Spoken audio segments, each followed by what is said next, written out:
like a road on the other side. Don't you see I'm alone without you? All the walls started coming down. Quel rythme, mesdames! Bonjour Charlotte, bonjour Isabelle. Oui, Isabelle qui rentre, vous l'avez vu, comme ça. Elle rentre de Lyon, figurez-vous. Oui, elle est allée à un petit salon qui a lieu tous les 2 ans, je crois, qui présente... Qui avait lieu tous les 2 ans, qui maintenant a lieu tous les ans. Voilà, et ça s'explique. 700 exposants et plein de 750 nouveautés. 750, mais ça monte. Vous exactement, ça monte. Parce qu'effectivement, ça a été 600, 700 exposants, vous avez parfaitement raison. Mais ce salon progresse chaque année. Souvent tort, quand même. Mais... Non.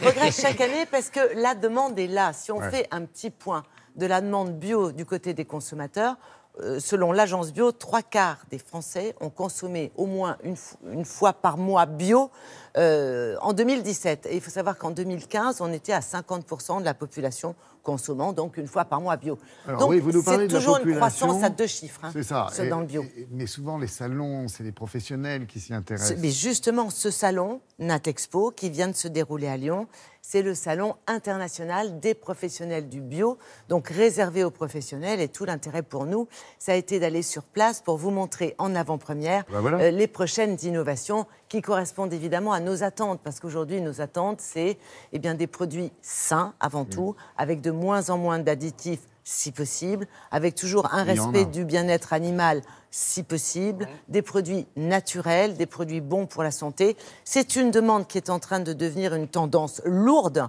et qui correspond à ce qu'on veut vraiment. Donc voici quelques innovations. Il a fallu faire des choix, évidemment. Voici quelques-uns.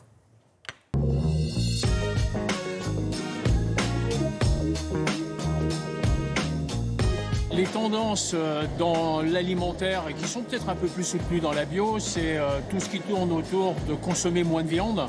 Donc le végétarisme qui prend de la place de plus en plus, qui fait que l'alimentaire se diversifie puisqu'on mange moins de produits carnés où il y avait toute une diversification alimentaire, on mange plus végétal et du coup on va manger plus cuisine du monde. Le produit, c'est un cookie vegan et sans gluten. Qu'est-ce que ça doit être un bon biscuit à la base? Ça doit faire plaisir. Et faire plaisir à tout le monde. C'est ce qu'on a essayé de faire. On avait des gens autour de nous qui étaient allergiques, intolérants. Et on a voulu faire un biscuit qui plaisait à tout le monde.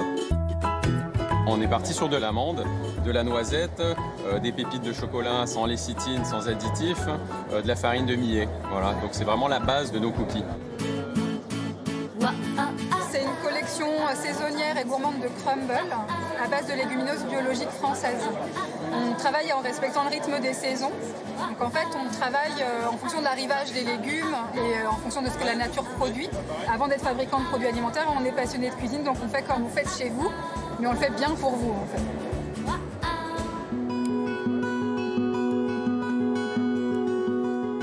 Cette mayonnaise, elle est faite avec le lait de soja, l'huile de tournesol, une petite pointe de moutarde, mais la moutarde est forte, et bien sûr les algues. Alors on met de la laitue de mer, une algue verte, et de la dulce, une autre algue rouge, que l'on va cueillir sur notre littoral, là-bas à Roscoff, tout là-haut, dans le Finistère. Comme une mayonnaise traditionnelle, moi je mange ça avec un fish and chip, je mange ça avec une petite crevette, avec une pomme de terre. Cette mayonnaise, elle a un goût, une petite note d'algue en fin de bouche. Voilà.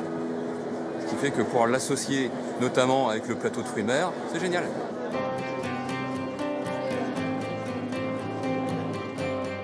Je suis bourguignon d'adoption et en Bourgogne, en Franche-Comté, en France, en Europe centrale, on retrouve une fleur qui s'appelle la fleur de sureau. Notre boisson, à la base, il y a de l'eau minérale issue des Alpes. On a ensuite de la fleur de sureau, on a de la pétillance qui est ajoutée et on a du sucre ajouté, c'est du sucre de betterave ou du sucre de canne. Voilà une composition simple avec que des produits naturels.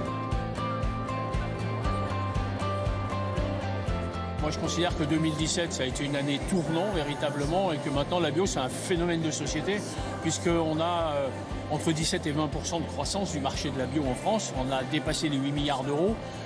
Pour le profane, ça ne dit pas grand-chose, mais pour le monde de la bio, c'est vraiment très important. Et en Europe, c'est vraiment important. Avec des phénomènes qu'on a tous vécus. Il y a eu le Grenelle de l'environnement qui a fait prendre conscience des questions environnementales aux Françaises et aux Français. En tant que citoyen, on veut un bel environnement. Puis, en tant que consommateur, faire le paysage et l'environnement dont on rêve pour nous et pour nos enfants. Bon, mais alors attendez, expliquez-moi Isabelle, ça, ces produits-là, on va les retrouver uniquement dans les magasins bio ou ailleurs dans la grande distribution? Alors, Pour on tout va le les monde. retrouver avant tout dans les magasins bio et si possible dans la grande distribution. C'est tout l'intérêt de ce salon car c'est pendant les jours de Natexpo que se concluent les accords de distribution. Mais on voulait vous montrer en avant-première les innovations qui reflètent le mieux la tendance. Évidemment, il y a beaucoup d'autres produits. C'est toujours extrêmement frustrant de se limiter, mais on ne peut pas faire autrement. Bah non, mais à 8h18, c'est déjà pas mal. 9h18, ça nous met bien en appétit quand même. Merci beaucoup Isabelle.